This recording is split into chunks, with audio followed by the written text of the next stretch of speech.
अच्छा, एक सवाल था मेरा उन स्टूडेंट्स से जो कि बहुत ही सीरियस तरीके से तैयारी करने में लगे हुए हैं। किसी भी हाल में उनको सफलता चाहिए ही।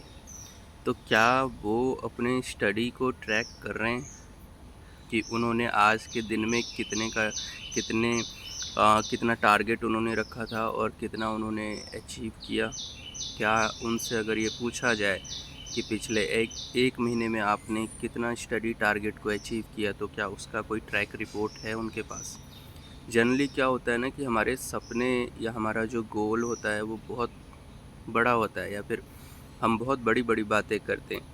लेकिन अगर इसका कोई पूछे या फिर जब कोई उसका कोई सवाल करता है कि आपकी तैयारी कैसी चल रही है, तो कोई परफेक्ट स्टैटिक्स शेयर नहीं कर पाते। मतलब कि वो रिपोर्ट नहीं बता पाते कि हाँ कितने परसेंट कैपेसिटी का वो स्टडी कर रहे हैं या अचीव कर पा रहे हैं, जितने का उन्होंने टारगेट सोचा था वो पूरा कर पा रहे हैं या नहीं कर पा रहे हैं। इस वजह से क्या होता है कि इवन आफ्टर एग्ज़ाम अगर पूछे कि भाई क्या चांसेस है सफलता के, तो वो वो परसेंटेज नहीं बता पाते हैं कि हाँ 75% चांसेस है या फिर 80% चांसेस है। वो चांसेस तभी बता पाएंगे कि उनकी कैपेसिटी अगर 100% की थी अचीव करने की, तो उसमें उन्होंने 80% टारगेट अचीव किया। इट मीन्स कि 80% चांसेस हैं किसी भी एग्ज़ाम को क्लियर करने का।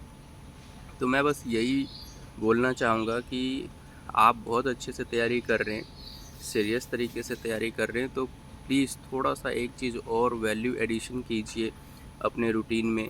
और आप बस 5 मिनट निकाल के डे एंड पे आप डायरी लिखें और डायरी में उस रिपोर्ट को कंपाइल करने की कोशिश करें कि आज का टारगेट क्या था, कितना अचीव किया, कितना परसेंट मैंने पूरा किया है, या अपनी कैपेसिटी का कितना यूटिलाइज किया है स्टडी पर्पस से। और कोई मतलब नहीं है उस डायरी का।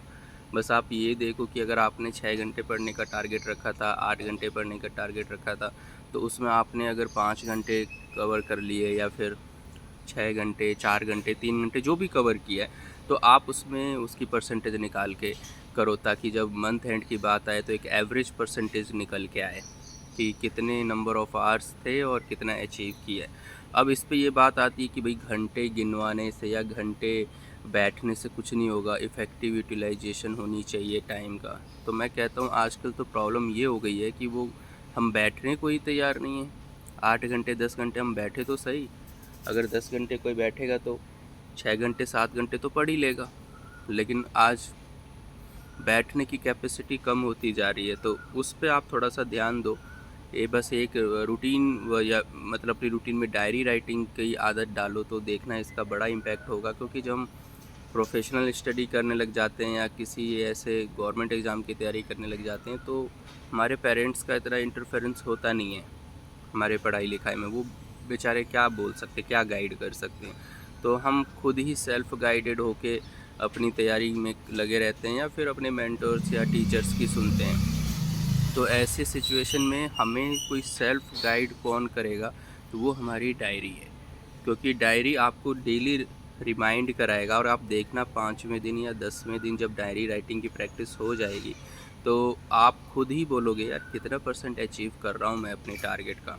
और अगर वो 25, 30%, 40% आ रहा है, तो आप खुद ही बताओ कि इतने परसेंटेज से कैसे तैयारी हो सकती है, या कैसे मतलब इतने परसेंटेज से आप किसी एग्ज़ाम को क्वालिफाई कर सकते हो। कोशिश करना ट्राई करने की। चलिए बाय बाय, टेक केयर।